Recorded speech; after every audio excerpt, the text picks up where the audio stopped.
ಎಲ್ಲರಿಗೂ ನಮಸ್ಕಾರ. 8ನೇ ತರಗತಿ ಸಮಾಜ ವಿಜ್ಞಾನ ಭಾಗ 1 ಅಧ್ಯಾಯ 4 ಜಗತ್ತಿನ ಕೆಲವು ಪ್ರಮುಖ ನಾಗರಿಕತೆಗಳು. ಈ ಪಾಠಕ್ಕೆ ಸಂಬಂಧಿಸಿದಂತೆ ಪ್ರಶ್ನೋತ್ತರಗಳನ್ನು ನೋಡೋಣ. ಕೆಳಕಂಡ ವಾಕ್ಯಗಳನ್ನು ಸೂಕ್ತ ಪದಗಳಿಂದ ಪೂರ್ಣಗೊಳಿಸಿ.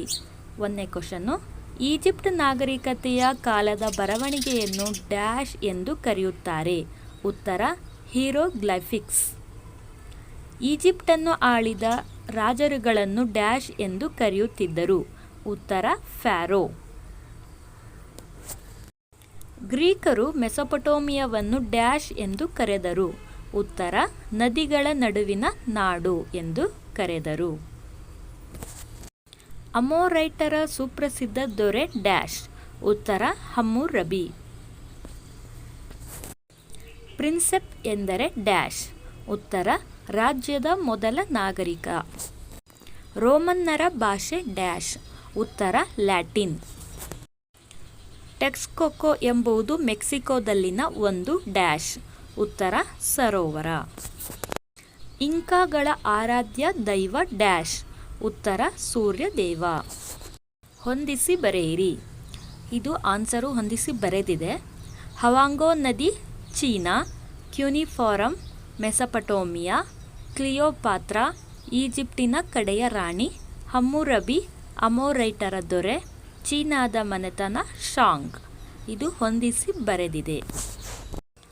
ಸಂಕ್ಷಿಪ್ತವಾಗಿ ಉತ್ತರಿಸಿ. ಪ್ರಾಚೀನ ಕೊಲಂಬಿಯಾದ ನಾಗರಿಕತೆಗಳಾವುವು?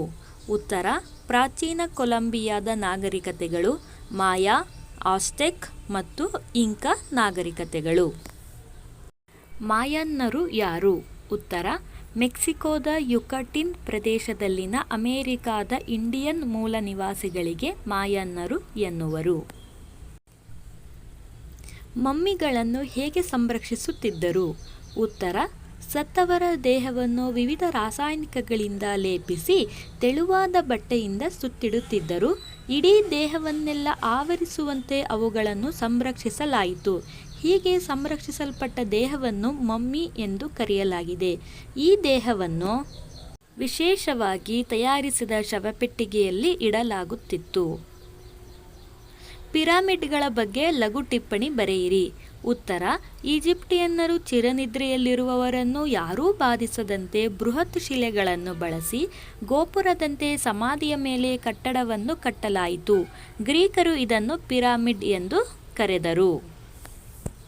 ಹವಾಂಗೋ ನದಿಯು ಚೀನಾದ ದುಗುಡ ಹೇಗೆ? ಉತ್ತರ ಪ್ರವಾಹದ ನಂತರ ಹವಾಂಗೋ ನದಿಯು ಆಗಿಂದಾಗೆ ತನ್ನ ಹಾದಿಯನ್ನು ಬದಲಿಸುವುದರಿಂದ ಮನೆಗಳು ಹಾಗೂ ಕೃಷಿ ಭೂಮಿ ಈ ನೆರೆಗೆ ಆಹುತಿಯಾಗುತ್ತಿದ್ದವು. ಇದು ಅಲ್ಲಿನ ಕಾಲುವೆಗಳನ್ನೆಲ್ಲ ನಿಷ್ಕ್ರಿಯಗೊಳಿಸುತ್ತಿತ್ತು.